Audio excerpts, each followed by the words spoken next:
Olá, ouvintes e leitores, sejam bem-vindos a mais uma leitura bíblica comentada do Ictus Podcast.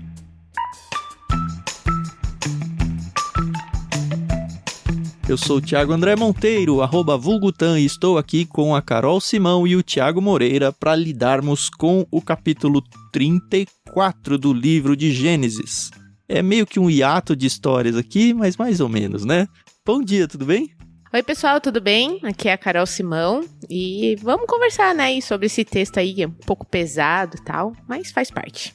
Olá, sejam bem-vindos aí a mais um episódio, Gênesis 34, talvez um daqueles textos que nós não gostaríamos que estivessem na Bíblia, texto um pouco mais duro, mais difícil de ler, mas que vai trazer pra gente algumas informações importantes aqui, algumas lições que a gente pode aprender com essa história também.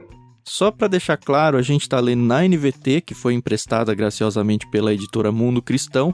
Então, se você não tem a sua Bíblia aí, tem link aí na descrição do programa. É só acessar aí e conseguir a sua, eles têm vários modelos. E eu quis dizer isso porque a divisão que a NVT faz aqui é um pouquinho diferente do que a gente vai fazer hoje, tá? Ela quebra entre os versos 23 e 24, só que a gente vai fazer uma quebra entre o 24 e o 25. Na verdade, esse episódio vão ser 3 blocos. No primeiro bloco a gente vai até o verso 7, no segundo bloco a gente vai até o verso 24 e no terceiro bloco a gente vai até o final. Como sempre, fica a nossa gratidão aí para a pianista Maria Lídia, que tem emprestado a trilha sonora aí. Espero que vocês estejam gostando bastante aí da edição. E a gente, antes de começar, quer lembrar vocês que a gente tem o canal lá no Telegram, onde vocês podem conversar com a gente sobre o texto que vocês estão lendo junto com a gente aqui, conversar com outros ouvintes. Tem sido muito legal, a gente tem recebido uns feedbacks bem bacanas por lá. Então fica o nosso incentivo para você instalar o aplicativo Telegram, se você ainda não tem aí no seu celular, e acessar t.me/leitura bíblica comentada, tudo junto, sem acento, e aí você vai entrar no nosso canal e poder conversar com a gente, com outros ouvintes.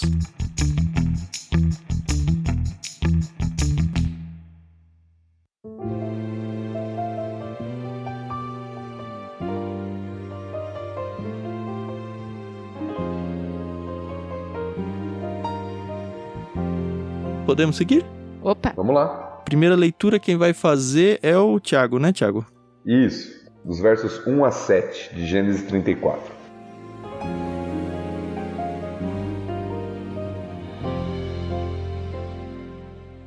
Certa vez, Diná, filha de Jacó e Lia, saiu para visitar algumas moças que viviam na região. O príncipe daquela terra era Siquém, filho de Amor, o heveu. Quando ele viu Diná, a agarrou e a violentou. Mas depois apaixonou-se por ela e tentou conquistar sua afeição com palavras carinhosas. Disse a seu pai Amor: "Consiga-me essa moça, pois quero me casar com ela." Jacó logo soube que Siquém tinha violentado Diná, sua filha. Mas como seus filhos estavam no campo cuidando dos rebanhos, não disse nada até que eles voltassem. Amor, pai de Siquém, foi tratar da questão com Jacó. Nesse meio tempo, os filhos de Jacó voltaram do campo assim que souberam o que havia acontecido. Ficaram abalados e furiosos porque sua irmã havia sido violentada. Siquém tinha cometido um ato vergonhoso contra a família de Jacó, algo que jamais se deve fazer.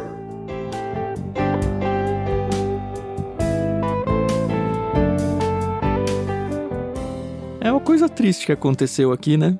Nossa, demais. Sim. Eu lembro vocês, acho que um episódio lá pra trás, quando a gente tava vendo a questão da genealogia ou a descrição dos filhos de Jacó, a Diná já tinha sido mencionada e a gente até falou, será que ele não teve outras mulheres? Será que foi só ela? E eu lembro que eu defendi a tese de que provavelmente ele teve mais, apesar de não ter nenhum indício, mas que o nome dela estava sendo apresentado, apesar dela ser mulher, e a gente já discutiu um pouco as motivações disso, porque o nome dela seria citado mais adiante. Então, finalmente chegou o tempo de falar sobre a Diná. Sim. É difícil bater o martelo sobre essa questão, né? Diná é a única filha que nós temos conhecimento de Jacó. A gente não sabe se ele teve outras filhas ou não, mas o fato é que a história de Diná aqui ela é retratada, e é retratada não só para relatar o que aconteceu com ela, e consequentemente com a própria família, o envolvimento de toda a família ali, de todo acontecimento, mas eu acho que isso tem uma relação importante com o povo que está recebendo essa instrução de Moisés, esse relato de Moisés na sua época. Acho que a gente vai conversar um pouquinho sobre isso. Com certeza. A gente não pode nunca, né, perder essa lente aí, esses óculos de que quem está lendo esse texto em primeira vez é o povo que está prestes a entrar na Terra Prometida. E, de fato, muito mais do que a narrativa histórica, no caso da Diná aqui, a aplicação que se faz para o povo que está prestes a entrar na Terra. Porque a gente precisa lembrar, localizar o texto, né? Nós terminamos o capítulo anterior, capítulo 33, com Jacó voltando para a Terra de Canaã. Ele está entrando lá e passou bastante tempo fora, né? Sim. Algumas dezenas aí de anos. E agora voltou com o seu clã ainda. Ele não é muito forte, apesar de ter muitos animais, bastante gente com ele. Mas eu acho que a época lá, por exemplo, quando Abraão vai atrás dos reis, me dá a impressão de que ele era muito mais forte do que Jacó é agora.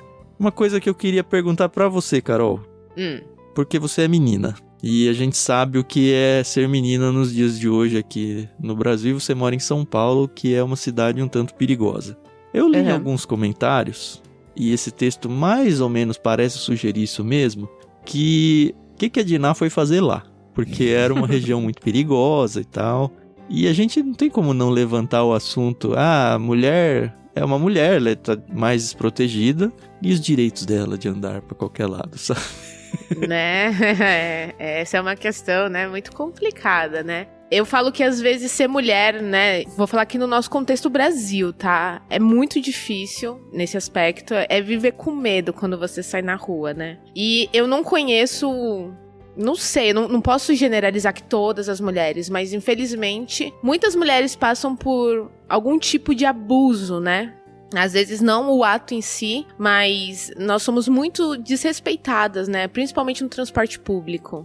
Então, é complicadíssimo. Eu lembro que quando eu engravidei, eu queria muito uma menina, mas depois eu falei, Deus, já que é um menino, que bom que é um menino, porque ele não vai passar por tanta coisa que eu já passei, né? Era uma coisa até que a gente tava conversando aqui, meu pai só teve meninas. E é uma preocupação que ele sempre teve de ensinar a gente a se proteger, a evitar certos lugares, certos horários. E é muito triste, né? Saber que você não pode sair sozinha de casa muito cedo ou muito tarde, ou pegar um transporte público muito lotado. E uma coisa que a gente nunca pode fazer é culpar a vítima, né? E eu sei que esse parece um papo muito batido e tal, mas você ter o seu corpo, não é nem violentado, mas o seu corpo tocado por uma pessoa da qual não tem essa permissão é horrível, é horrível. Eu chamaria isso de violência, sim, Carol.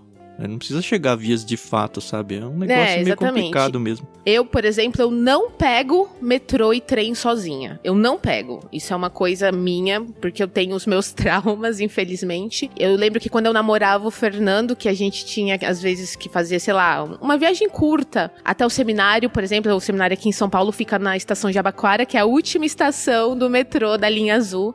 Só que a gente tinha que passar pela Sé, por exemplo. Quem conhece São Paulo sabe que numa sexta-feira à tarde a estação da Sé é uma estação bem complicada. E eu só pegava metrô se eu estivesse com o Fernando. Fora que muitas mulheres, e eu sou uma delas, não sabem reagir. Então, é muito difícil. É difícil, gente, é difícil. Por isso que, assim, quando eu vejo um texto como esse, eu fico muito triste, muito, muito triste, porque eu não posso nem imaginar o trauma que a Diná sofreu e que muitas mulheres sofrem, né, diariamente. Fica aí minha solidariedade de verdade a todas que já passaram por esse tipo de situação. E o pior é que o agressor aqui é o filho do rei, né? Então, eu acho que só perde pra Davi lá depois, mas isso é mais pra frente. Mas a ideia é justamente essa, né? O poder que gera essa ideia de você estar acima de tudo e você pode fazer o que você quiser, O né? que você quiser, com quem você quiser, né? É difícil. Agora, uma questão que você trouxe aqui, a gente não sabe, o texto não dá esse indício de quanto tempo se passou entre a chegada de Jacó para Canaã e o acontecimento aqui. Uhum. Mas será que Diná sabia da situação da cidade? Que você levantou a questão. O que ela foi fazer lá diante de um povo, né? Como o povo é descrito. Mas será que ela tinha consciência dessa situação, dos perigos? E se tivesse, era uma coisa pra ela não fazer? Porque é o que a Carol falou, eu não pego metrô, eu não pego o transporte público em tal situação, tal. ela não vai com nenhum homem aqui, né? Ela vai com as mulheres da terra. Não, na verdade ela vai sozinha. Ela vai sozinha Ela encontrar vai com umas para moças. visitar, exato. É aquela questão, né? Não dá pra culpar a vítima, mas Claro também que não. a vítima, ela conhece os arredores, provavelmente ela conhece os arredores aqui, e ela assume o risco, né? Que é o que a Carol não faz em algumas situações, e acho que eu não quero colocar a vítima como culpada, mas talvez como falta de sabedoria, por causa do cenário. Sim, mas o que eu tô levantando é, será que ela conhecia? Não sei, aí não dá pra saber, né? Eu li comentários assim também, né, que falavam que ela não foi muito sábia ao sair sozinha e tudo, mas eu fico pensando, será que ela sabia? E se foi logo depois que Jacó voltou? E se ela tinha uma realidade fora de onde ela estava, que ela tinha mais liberdade para fazer isso e ela não tinha consciência do problema e do perigo ali? Né? Talvez ela foi inocente mesmo. Então, e às vezes ela já tinha feito isso 1, 2, 3 vezes, sei lá. E, poxa, foi o príncipe, né? Às vezes a gente não espera isso, né? Da família real, que teoricamente é uma família aí que recebe um outro tipo de educação e tal. Não sei, né? É complicado. E se a gente não sabe, como a gente falou no começo, se ela for filha única, parece me sugerir aqui o texto que ela tá meio sozinha, né? Ela vai visitar algumas mulheres, né, da região. Pra ter amiga, né? Parece isso, não sei se é isso, Não, né? mas acho que faz bastante sentido mesmo. No texto, eu acho que ele não tem mesmo indício disso, né? Mas eu queria ouvir um pouco de vocês a sensação de ler o texto e se vocês encontraram algum material fora, tentando defender a ideia de que ela foi violentada, não tem como dizer, mas que ela não reagiu porque, é o príncipe, sei lá. De alguma forma, ela gostava dele também, apesar dos meios que a história se seguiu, ou se de fato ela foi extremamente violentada. Eu digo isso porque, assim, o texto não dá indícios disso, mas você vê que depois ela não volta pra casa, né? Ela fica lá com ele. A gente vai ver isso um pouquinho mais adiante no texto. E eu não sei como lidar com isso, de verdade, no texto. Eu acho realmente um assunto, assim, muito delicado, porque um homem, teoricamente, né, é muito mais forte que uma mulher. Então, eu acho que sim. No estudo que eu fiz, tá falando aqui que a palavra possuiu, usada para descrever a atitude de quem condenar, traduz um termo hebraico que também significa forçar. Não, que foi forçada eu não tenho dúvida. A questão é que se depois disso ela falou, não, tudo bem, eu caso com ele, ou se ela se sentiu o tempo todo mal, entendeu? Não sei. Eu acho que a questão vai além disso. Eu acho que a linguagem do texto toda é de violência mesmo, de estupro. Então eu acho que isso é nítido. Não tem como a gente falar que não, que foi consentido. Não, a linguagem do texto não é essa, né? A linguagem do texto é de violência mesmo. Não, quanto a isso eu não tenho dúvida. A questão é o depois disso. Porque a gente pensa com a cabeça de hoje, né? Hoje uma mulher violentada, ela vai, sei lá, chamar a polícia. Ela vai se desmontar emocionalmente, vai entrar numa depressão, vai acabar com a vida dela. Mas a impressão que dá aqui é que ela comprou a ideia, não, tudo bem, eu caso com ele. Isso que me incomodou, só que são outros tempos, é outra cultura, é outro tudo. Eu não tenho argumentos pra pensar do jeito que eles pensavam. Era aí que eu ia chegar, que eu acho que a questão vai além disso. A questão é o quanto Diná poderia, naquela cultura, decidir. Reagir até, né? Isso, eu imagino que seja isso também. Não só reagir ao estupro, eu tô falando, mas decidir se casaria ou não. Você vê que toda a decisão gira em torno do pai e dos irmãos, no caso, né, dos filhos de Jacó. Eles vão lá falar com o pai. Parece que quem decide isso naquela cultura não é ela. Quem decide é o pai. E o texto, e eu acho que ele é didático nesse sentido, ele mostra um silêncio, tanto de Diná, quanto de Jacó. Jacó é extremamente silencioso no texto. A única vez que Jacó fala é lá no final para dar uma bronca nos filhos. Pelos que os filhos fizeram, que a gente vai chegar lá. E esse silêncio que incomoda a gente, né? Exato. Jacó não fala em nenhum momento com o príncipe, com o rei lá, com o pai. Ele não fala. Você vê que os filhos tomam a frente em todo momento do diálogo. Inclusive, quando o pai... E é muito interessante, né? O pai do príncipe aqui, o Hamor, ele tá querendo arrumar a situação, né? Meio que passar um pano. Talvez, ou não sei se o tamanho do povo lá junto com Jacó já assustava ele. Falou, filho, o que você fez, mano? Agora o pai vai ter que arrumar, porque, enfim, ele não é só o pai do cara, do estuprador. Ele é o rei da região ali. E era algo muito forte. É interessante o finalzinho aí no verso 7, porque todos os relatos que a gente vem contando aqui, nunca ou quase nunca, o narrador se posiciona na história. E aqui ele termina com algo que jamais se deve fazer. Então ele avança dentro da história para falar, olha, isso é errado, e deixar isso muito claro. Isso não se deve fazer. Ato vergonhoso, ele chama, né? Um ato vergonhoso, na tradução da NVT, né? Ato vergonhoso contra a família de Jacó, mas literalmente seria ato vergonhoso em Israel. Uhum. Uhum.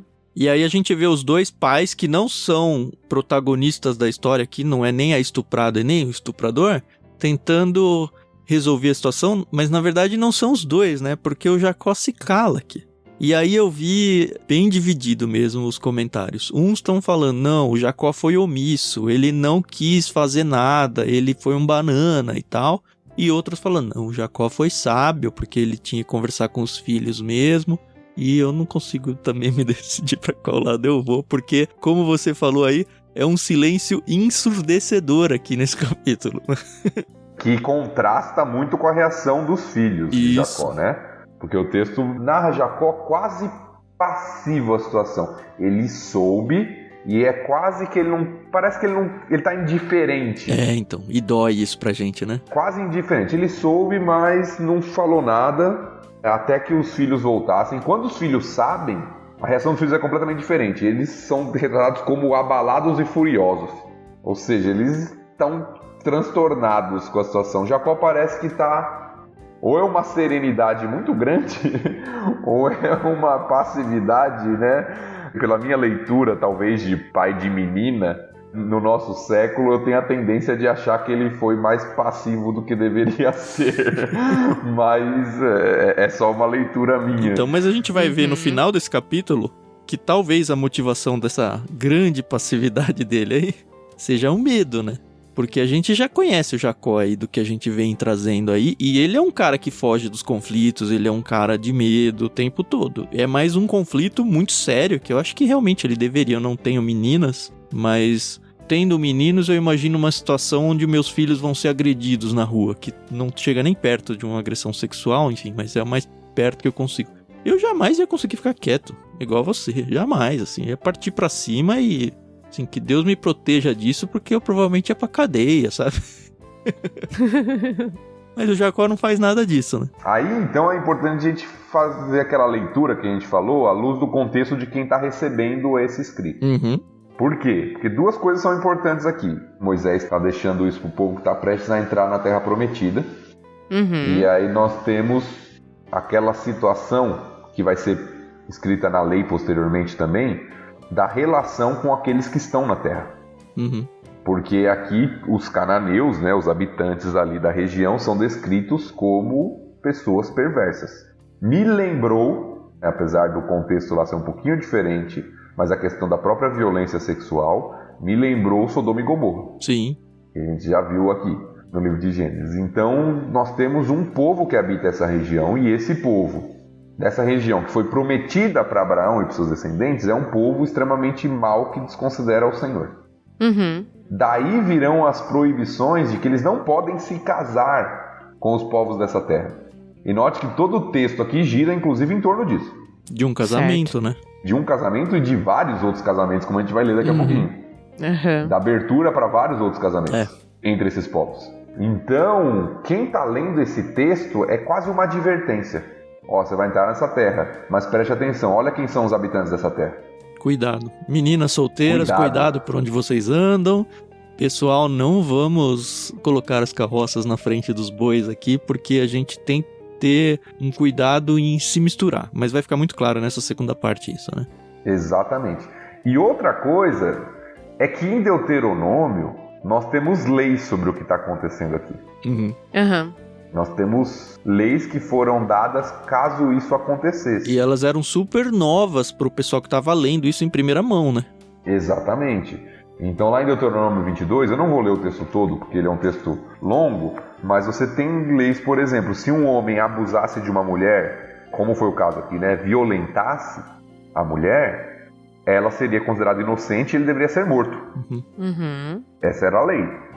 Se foi um adultério, os dois deveriam ser mortos. Consentido. Mas se um homem abusasse de uma mulher, ele deveria ser morto e ela seria considerada inocente. Então nós estamos aqui diante de uma situação grave, que a própria lei que Moisés deu para o povo já previa uma punição. Isso mais adiante desse contexto aqui, Mais adiante desse texto, claro. Aqui eles não tinham a lei ainda, estou pensando nos que estão ouvindo, né?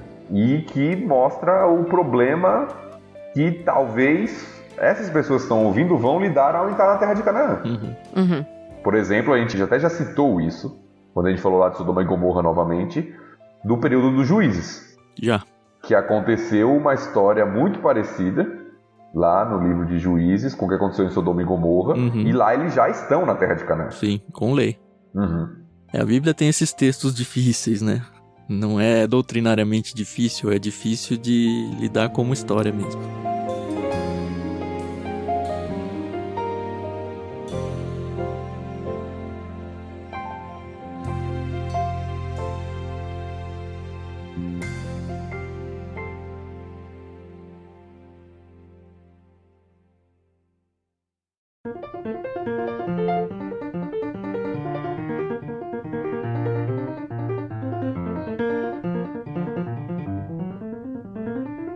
Mas eu acho que a gente vai enriquecer mais se a gente conseguir seguir adiante aqui. Podemos? Sim, vamos lá. Sim.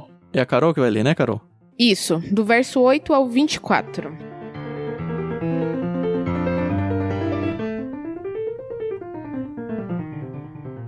Amor fez um pedido a Jacó e seus filhos. Meu filho Siquém se apaixonou por sua filha. Por favor, permitam que ele se case com ela. Aliás, podemos arranjar outros casamentos. Vocês entregam suas filhas para nossos filhos e nós entregamos nossas filhas para seus filhos. Vocês poderão viver em nosso meio. A terra está à sua disposição. Estabeleçam-se aqui e façam negócios conosco. Fiquem à vontade para comprar propriedades na região. Então o próprio Siquém falou ao pai e aos irmãos de Diná. Por favor, sejam bondosos comigo e deixem que eu me case com ela, implorou. Eu lhes darei o que me pedirem. Seja qual for o dote ou o presente que pedirem, eu o pagarei, por maior que seja. Só peço que me entreguem a moça para ser minha mulher. Os filhos de Jacó responderam com falsidade a Siquém e a seu pai Amor, uma vez que Siquém tinha violado Diná, a irmã deles. Disseram: não podemos permitir uma coisa dessas, pois você não é circuncidado. Seria uma vergonha para nossa irmã casar-se com um homem como você. Porém, temos uma solução. Se todos os homens do seu povo forem circuncidados como nós somos, entregaremos nossas filhas e nos casaremos com suas filhas. Viveremos entre vocês e nos tornaremos um só povo. Mas, se não concordarem em ser circuncidados, tomaremos nossa irmã e iremos embora. Amor e seu filho Siquém aceitaram a proposta. Sem demora, Siquém fez o que tinham pedido, pois desejava ardentemente a filha de Jacó. Siquém era o mais respeitado dos membros de sua família e foi com seu pai Amor apresentar a proposta aos líderes que estavam à porta da cidade. Esses homens são nossos amigos, disseram eles. Devemos convidá-los para viver entre nós e negociar livremente conosco. Há bastante espaço para eles nessa terra. Podemos nos casar com as filhas deles e eles com as nossas. Mas eles só aceitarão ficar aqui e tornar-se um só povo conosco se todos os nossos homens forem circuncidados como eles são. Se o fizermos, todos os seus rebanhos e bens passarão com o tempo a ser nossos. Aceitemos a condição deles e deixemos que se estabeleçam entre nós. Todos os membros do conselho da cidade concordaram com Amor e Siquém, e todos os homens da cidade foram circuncidados.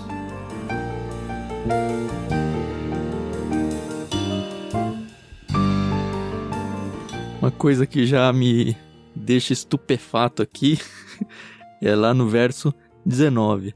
Siquém era o mais respeitado dos membros de sua família. Que grande família. Ai, ai. É irônico, né? É, então, justamente. E aqui o que a gente vê, na minha leitura, tá? Um pai tentando passar pano para aquilo que o filho fez. Um filho que se apaixonou pela mulher que ele estuprou. Talvez ele simplesmente achasse uma mulher bonita na rua. Eu sou impune porque eu sou filho do rei. Eu vou fazer o que eu quiser aqui. Fez. Talvez ele nem soubesse que era do Jacó, sei lá, de outro lugar que não a família dele. Talvez fosse algo recorrente para a vida dele. E aí ele se apaixona e aí tá tentando resolver a situação. O pai tentando resolver junto com os familiares, os responsáveis pela Dinah, o pai e os irmãos, tentando, como a gente já sabe que era comum na época, negociar o casamento. Oferece o tal do dote como se ela fosse uma virgem e não tivesse violentado. Olha, fiquem à vontade, a gente fez coisa errada mesmo, mas a gente não quer ser inimigo, a gente quer remediar da melhor maneira possível a situação. E que também tem muito de interesse aqui, né? Com certeza. Porque eles fazem uma proposta de, não, vocês podem ficar aqui no nosso meio, se estabeleçam aqui, façam negócios conosco, vamos se tornar um povo só. A gente casa com os seus filhos, vocês casam com as nossas filhas e tá tudo certo. Mas é algo que eles também estão de olho no que Jacó tem. Né? O texto termina falando isso quando eles vão falar com os homens na cidade, na porta da cidade, né? Todos os seus rebanhos e bens passarão a ser nossos. Então, não é um negócio assim só para resolver um problema. Existe uma ganância aqui também, um negócio que eles querem não só resolver o problema, mas eles também querem se dar bem na situação, né? Eu não sei se foi isso, Thiago, e eu não li nada, tá? Foi só a minha impressão sobre isso. Ou se foi eles tentando arrumar um argumento para convencer todos os homens da cidade a serem circuncidados. Porque, enfim, era uma agressão física, né, para todos eles, essa questão da circuncisão. Então, eles como líderes lá, o rei e o príncipe, eles tinham que falar, convencer todo mundo. Por que eu vou fazer um negócio desse? Ele falou, não, olha, tudo que eles têm vai ser nosso. Talvez fosse só a parte política da coisa ali, não sei. É possível. Agora, o que você falou, vamos nos tornar um único povo, isso veio da boca dos irmãos da Dinah, né? Não deles. Eles falam, não, vamos nos casar, óbvio que tá implícito isso tudo. Mas o vamos nos tornar um só povo veio dos filhos do Jacó. E já fica claro aqui que eles responderam com falsidade. Ou seja, eles já estavam tramando alguma coisa. De quem será que eles aprenderam isso, né? Onde será, né? A minha dúvida aqui é, será que eles já... Até esse discurso de se misturar, não vamos se misturar e tal, estava tão longe da realidade dos planos deles ou não? Porque a questão é, eles estão jogando aqui com coisas muito sérias. Porque todos eles, obviamente, sabem das promessas de Deus, que aquela terra ia ser deles, da descendência, que eles eram um povo exclusivo de Deus, que eles não deveriam se misturar. Isso meio que já estava, apesar de não estar em lei, já estava implícito para todos eles. A própria circuncisão, assim, sugerir que outros povos se circuncidem para se tornarem israelitas aqui, que é o que está acontecendo, é um traje para Deus, assim, eu imagino. A questão não era nem outros povos se tornarem, entre aspas, israelitas ou adoradores do verdadeiro Deus, porque isso acontece na história e isso não é um problema. Né? Em vários momentos da história de Israel, pessoas que não são do povo, eles se convertem. Inclusive tem leis lá na frente que vai falar que quando tem um estrangeiro, ele tem que ser circuncidado também e ele vai ser tratado como alguém da terra. Exato. O problema, para mim, todo é a trama. Não é um povo que está crendo em Deus agora e se arrependendo e por causa disso. Não, é uma trama, né? É um engano. Eles usam o sinal da circuncisão, o sinal do povo, da relação especial desse povo com Deus, sinal que foi estabelecido lá, para enganar e se vingar. Sim. Esse é o ponto. É uma vingança. Diferente de uma punição devida a um erro, que a lei iria prever futuramente, mas era uma vingança, motivada pela fúria. Mas o que eu digo tudo isso é porque a vingança estava na cabeça dos filhos do Jacó. Só que o Jacó estava nessa reunião. E o Jacó ouviu tudo isso e de novo ele ficou omisso. Ele foi enganado aqui pelos filhos. Ele não estava no conluio para se vingar. E ele falou, ele não estava. Tudo bem, vamos aí todo mundo se circuncidar também. E lembra, o sinal da circuncisão era uma aliança entre o homem e Deus. É isso que significa. Por isso que eu fico chocado com isso. Porque assim, tá na cara que os irmãos aqui estão tramando. O texto já abre falando aqui que eles responderam com falsidade. Mas o Jacó tá nesse meio. E pro Jacó, parece que é uma boa ideia. E vamos... Assim, ele comprou a ideia dos filhos, sabe? Muito estranho. Mas aí entra aquilo que você falou, que é característico de Jacó, a gente já viu isso em algumas outras passagens aqui. Talvez Jacó está mais preocupado em resolver o problema, não morrer pelo medo, do que em fazer aquilo que talvez seja correto. Uhum. Os filhos propuseram isso, pelo menos, meus filhos estavam furiosos aqui, pelo menos eles estão aparentemente aceitando, vamos deixar o negócio como tá, entendeu? Vamos acalmar as coisas aqui, se é isso que vai resolver o problema, então tá bom. Mas aí o próprio Jacó coloca em risco toda a promessa de Deus, né? Ele vai se misturar com outro povo, ele vai até perder a identidade dele como povo e vai perder a identidade dele como povo de Deus por ter aberto tanto as portas assim a questão da circuncisão, por ter banalizado tanto o símbolo da aliança com Deus. E pra mim é a grande advertência do texto. Então. Olha, se vocês estão recebendo agora esse texto, se juntarem com os povos dessa terra, vocês deixam de ser um povo distinto, o povo santo, o povo separado, Uhum. que vocês foram chamados para ser. Eu acho que é a grande advertência do texto para quem está lendo. Aí a gente aparece um cenário deles conversando na porta da cidade, a gente já falou várias vezes aqui, mas talvez você esteja ouvindo esse programa meio solto aí. Lembrem que a porta da cidade era o fórum lá, é onde se discutiam as coisas, as leis e tudo, e onde se decidiam as coisas com cidade. É por isso que eles estão aqui conversando na porta da cidade. E aí todos os homens são circuncidados, né? Então... ficaram ali meio abalados, né? Eu não tive essa experiência na vida, mas eu imagino que fazer isso já grande, assim, já adulto, deva ser meio complicado. Sem anestesia na época, provavelmente uma pedra afiada, sei lá. Moisés, por exemplo, com o filho lá foi uma pedra afiada, provavelmente era. Sim. Uhum. O que a gente lê, né, nos livros de estudos era justamente isso, que na infância isso era mais tranquilo de ser feito. Na idade adulta era um processo extremamente doloroso, a ponto de... Não vou adiantar, né? A gente vai ler. Mas você vê a condição daqueles que fizeram depois. Eles não têm condição nenhuma devido ao estado de dor, né? Que vai ter aqui.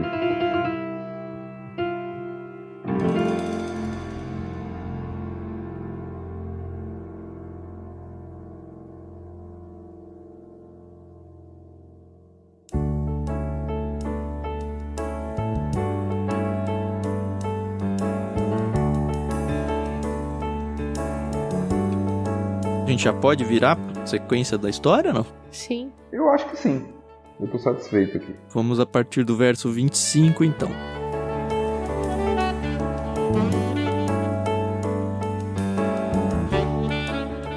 Três dias depois, quando eles ainda sentiam dores, 2 filhos de Jacó, Simeão e Levi, irmãos de Diná por parte de pai e mãe, tomaram suas espadas e entraram na cidade sem encontrar resistência. Então, massacraram todos os homens de lá e mataram Hamor e seu filho Siquém ao fio da espada. Depois, tiraram Diná da casa de Siquém e voltaram para o acampamento. Enquanto isso, os outros filhos de Jacó chegaram à cidade. Vendo eles que todos os homens estavam mortos, saquearam a cidade, pois sua irmã tinha sido violentada ali. Levaram as ovelhas, os bois e os jumentos, tudo que conseguiram encontrar dentro da cidade e nos campos. Tomaram todas as riquezas, saquearam as casas e levaram as crianças e mulheres como prisioneiras.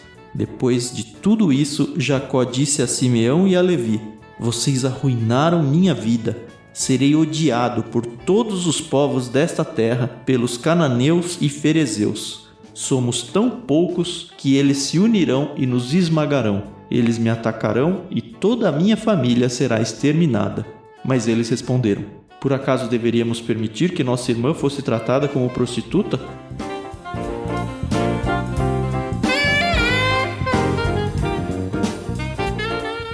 E acaba. É isso. Pois é. É um daqueles textos que a gente, apesar de toda a questão difícil do texto, mas que a gente não gosta como acaba, né? Porque parece que o diálogo é interrompido. Parou. E não retoma, Parou. assim, né?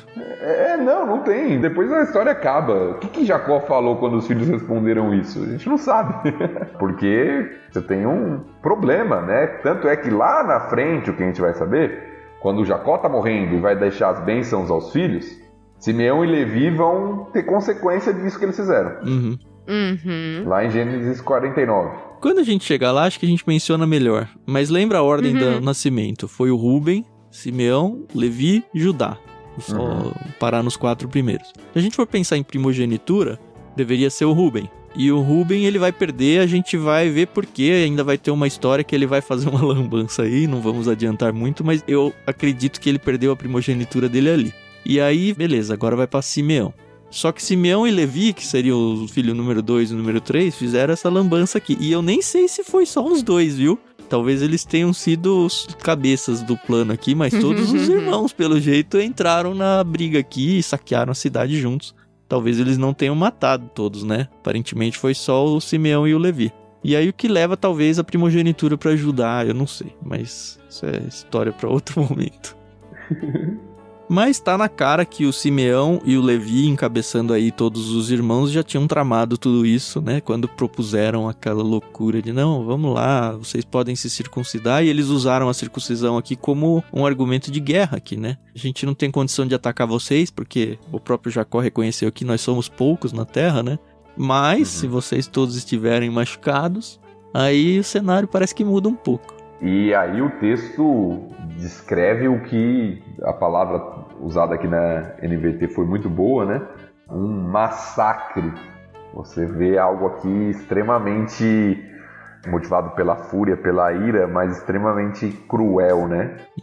Nossa. Ah, você, príncipe do povo, violentou nossa irmã, agora a gente entra e extermina todo mundo. Pois é. É uma reação ali, você vê a fúria, a ira desses homens aqui, né? Eles vão lá... Recuperam a Diná. Tiram Diná de lá, porque aparentemente foi... Não, ok, tudo acordado, pode ir e tal, com ela e tal. Tiram ela de lá, voltam com ela pro acampamento, matam todo mundo, levam as crianças e as mulheres como escravas, como prisioneiros. Nossa. Levam toda a riqueza, todo o rebanho, ou seja, eles têm uma atitude aqui de... Realmente, o que Jacó está preocupado depois... É segurança, né? Todo mundo vai olhar o que está acontecendo aqui. É algo que até no olhar dos ímpios ao redor e dos cruéis e do povo meio sem escrúpulo, pelo que a gente está vendo, vai ser algo... Olha o que eles fizeram. Mas eu acho que, na verdade, eles também... Isso é uma conjectura. Eu acho que eles queriam passar uma mensagem, né? Ó, quem se meter com a nossa família, o que vai acontecer, né? Conjecturas. É, pode ser. Mas eles não têm grande exército, né? É, então. Mas assim, eles têm a promessa de Deus de proteção, né? Que o Jacó nunca acredita, é impressionante, meu. Mas, Thiago, então eles acreditam que, ó, deixa eu agir do jeito que eu quiser porque Deus vai me proteger? Não sei, né? Porque assim, eles são meio cabeções aqui, né? Não é eles terem acreditado, é o Jacó não ter acreditado. Porque o Jacó fala, agora a gente vai ser exterminado. Como que o Jacó, passado tudo que passou, tem coragem de falar um negócio desse, sabe? Verdade. Agora, a gente vê, de um lado, é muito pendular a coisa, né? Ao longo dessa história inteira, a gente vê de um lado um Jacó extremamente passivo. E do outro lado, filhos de Jacó extremamente impetuosos aí, extremamente... irritados e metendo os pés pelas mãos. E podia ser um pouquinho de cada, né? Agora, como que vocês resolveriam essa questão? Ai, não, eu prefiro me abster dessa resposta. Difícil, né? Não, a gente vê a história acontecendo, a gente recrimina o Jacó, a gente recrimina os filhos, e aí a gente fala, tá, aí eu lá, faria o quê? Não sei. Eu acho que eu faria muito mais o que os irmãos fizeram do que o Jacó faria. O que não quer dizer que eu estou certo. É difícil porque, aparentemente, nós estamos diante de uma situação, a não ser pela trama, como foi feita aqui, em que eles não tinham poder de estabelecer uma guerra. Ah, vocês fizeram isso? Não tem acordo, a gente vai resolver isso aqui. Vamos no pra briga, tiro, né? na bala, né? Eles não tinham condição de fazer isso, aparentemente. Mas deram um jeito de fazer, né? Os irmãos deram um jeito de fazer isso através do engano. Novamente volta a questão do engano na família de Jacó aqui, né? Fizeram isso através dessa trama. Mas, né, fica pensando o que Jacó poderia ter feito. Como eu disse, eu acho que houve uma passividade, né? Acho que o texto até sugere isso pelo silêncio dele. A única vez que ele briga no texto é com os filhos. Agora, uma sugestão que talvez fique é o que vai ser a lei lá na frente, né? Eu não sei se está em Deuteronômio, mas está nas leis com certeza, que eu li recentemente. Se tiver alguma situação de estupro e a pessoa que estuprou se apaixonar pela mulher e quiser se casar com ela, os pais podem decidir se vão ou não dar em casamento. E se eles derem em casamento, o cara não pode nunca mais abandonar ela. E ele tem que dar uma porção, acho que dobrada, essa parte eu não tenho certeza, não me lembro. Mas ele tem que dar o dote como se fosse uma mulher virgem mesmo. Eu acho, Thiago, antes de você continuar, que não é isso. Eu já ouvi essa interpretação. E aí é aquele texto que eu citei, Deuteronômio 22, que são 3 circunstâncias. Deixa eu só colocar aqui pra gente. Inclusive eu acho que a NVT, não sei se foi a NVT ou o Comentário Histórico Cultural faz essa interpretação que você está trazendo, mas eu tenho a impressão, e tem outras pessoas que comentam da forma que eu acho que também, que não é isso. Porque o texto passa 3 situações. A primeira, versículo 22. Se um homem for flagrado cometendo adultério, ele e a mulher terão de morrer. Aqui estamos falando de adultério, certo? Alguém que já é casado e aí você tem um relacionamento ilícito. Aí 23. Se um homem encontrar uma moça virgem prometida em casamento e tiver relações com ela dentro da cidade, levem os dois para a porta da cidade e executem por apedrejamento. É a mesma questão do adultério, só que aqui estava prometida ainda. Beleza. Aí versículo 25. Mas se o homem encontrar a moça prometida em casamento no campo e a violentar, aqui estupro, somente certo. O homem deverá ser morto. Então o homem deveria ser morto, nesse caso. Não façam nada à moça, não cometeu crime algum que mereça a pena de morte. É tão inocente quanto uma vítima de homicídio. Uma vez que o homem a violentou no campo, deve-se presumir que ela gritou, mas não houve quem a socorresse. Certo. Aí o 28, que é a terceira situação. Se um homem tiver relações com uma moça virgem, mas que não esteja prometida em casamento, e eles forem descobertos, o homem pagará ao pai da moça 50 peças de prata, uma vez que ele humilhou a moça, se casará com ela e jamais poderá se divorciar. Essa é a terceira situação que você está falando. Só que eu acho que aqui não é estupro. Eu acho que aqui é consentido. É, porque tiver relações, né? Exato. O texto mostra essas 3 situações. Uma, de que a pessoa já tem um compromisso, e aí há adultério. Consentido. Certo. Os dois devem ser mortos. Sim. Outra, há um estupro. Só o homem é morto, porque a mulher é vítima. Sim. E a outra, não há nenhum compromisso, mas há uma relação fora do casamento. O que deve acontecer? Devem se casar e não podem se divorciar. Eu sei que alguns interpretam esse terceiro caso como estupro também, mas não me parece ser a melhor leitura.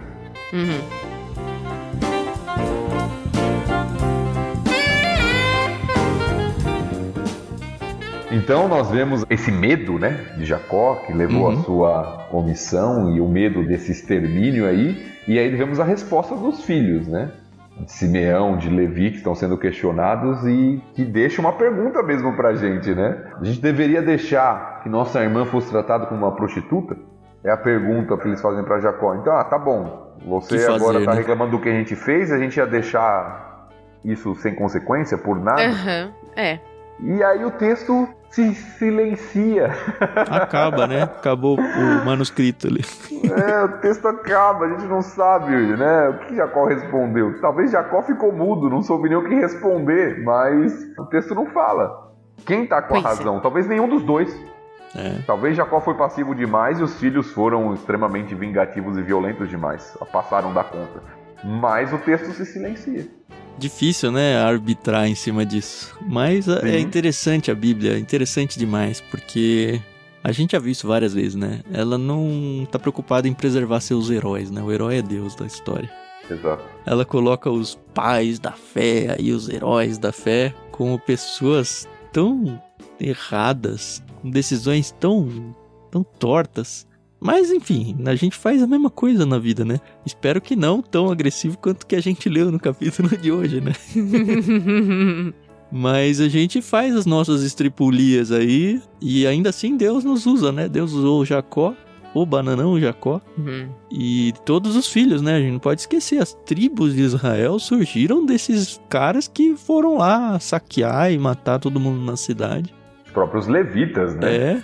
Apesar de Levi ter tido a consequência na bênção, os levitas foram a tribo separada para o serviço do templo, né? Do culto ao Senhor. Pois é. Então, se você está se achando muito indigno aqui para Deus, muito indigno de qualquer coisa ou de misericórdia, lembra dessa história aqui, né?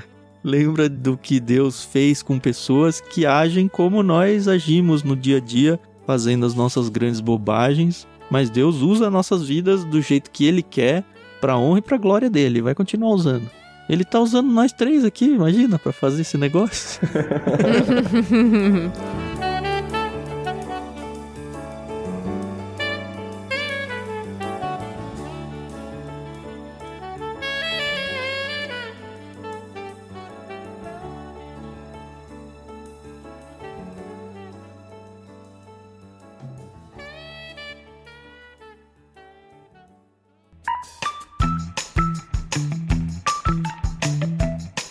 Eu tô bem feliz com o que a gente fez desse capítulo. É um capítulo realmente que é um silêncio que deixa a gente tenso o tempo todo. E é um capítulo que não acaba e a gente fica com aquela cara de interrogação no final. E de vez em quando a Bíblia faz isso mesmo com a gente. E eu particularmente gosto, tá? A gente queria às vezes o final, né? Às vezes eu e minha esposa a gente diverge com relação a isso em filmes, né? Eu gosto daqueles filmes sem final. Uhum. Tipo, A Origem. A Origem. Você não sabe, né? Você fica vendo os letreiros, esperando a última cena pra ver se responderam depois dos créditos, mas não... Ela odeia esse tipo de filme. Eu gosto. Mas a Bíblia faz isso. Eu acho interessante. A Bíblia faz isso em várias vezes, né? O livro de Jonas termina com uma pergunta. Jesus, muitas vezes, nas suas parábolas, termina com uma pergunta. E eu acho isso interessante porque quem tem que dar resposta é quem tá lendo, né? Uhum. E sabe um paradigma que cai aí? Quando a gente percebe isso lendo a Bíblia, que tem muita gente que não lê ou lê muito pouco a Bíblia e acha, e já usou várias vezes essa frase, porque a Bíblia é um livro de um conjunto de regras. E a gente tá vendo que não é óbvio que tem regras, tem princípios que a gente vai tirando, mas esse é um exemplo claro. Esse aqui é um exemplo muito, muito claro de que não é assim. A Bíblia, às vezes, ela traz sim regras, às vezes ela traz princípios, às vezes ela se posiciona e às vezes ela só traz uma história sem final pra te fazer pensar e falar, tá, e se fosse eu, o que eu ia fazer? E Deus joga pra gente, assim, e aí, o que você faria? Sim. Então para de falar, a Bíblia é só um livro cheio de regras velhas. Não é? Pois é. E toma cuidado, meninas, por onde vocês andam, tá? Porque a culpa não é de vocês. Isso tem que ter ficado muito bem claro aqui, tá? Mas, óbvio que, não só vocês, mas eu lembro, por exemplo, quando eu era criança. Eu sempre fui muito baixinho quando criança, né?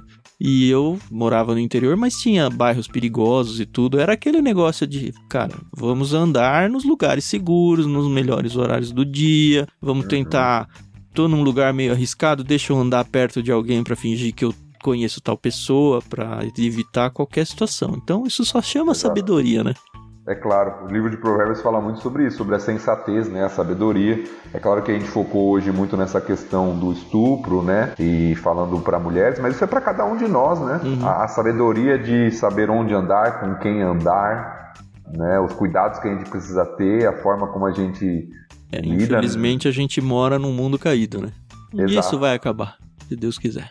Amém. E não se esqueçam que se acontecer qualquer tipo de violência, denuncie, né? Não tenha medo. Com certeza. Porque às vezes acontece em lugares onde nós menos esperamos. Infelizmente, como nós falamos aqui, o mundo é mau.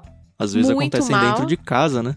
Dentro de casa, eu já vi relatos que aconteceram dentro de igrejas. Então, assim, denunciem, não tenham medo, denunciem, porque ninguém precisa passar por isso e ficar calado, entendeu? A gente sabe que infelizmente acontece, então não se calem.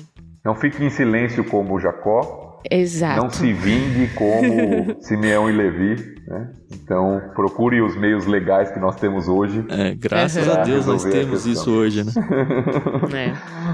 É isso. Semana que vem a gente volta com mais um capítulo da leitura bíblica comentada. Vai ser o capítulo 35, que não vai continuar essa história. A Diná vai sumir totalmente do mapa aqui. Mas foi um hiato bem interessante e bem importante para todo o trajeto nosso aqui. Mais uma vez, a gente fica grato pela participação de vocês aqui no nosso podcast e a gente incentiva vocês a irem lá no nosso canal no Telegram. Não se esqueçam, t.me/leitura bíblica comentada. E não deixe, obviamente, de compartilhar com outras pessoas essa experiência que você tem vivido aqui com a gente, tá bom? Obrigado, Thiago. Obrigado, Carol. Mais uma vez, uma delícia conversar com vocês. E é isso, até o próximo. Isso aí, pessoal. Muito obrigada e a gente se ouve no próximo episódio. Até mais.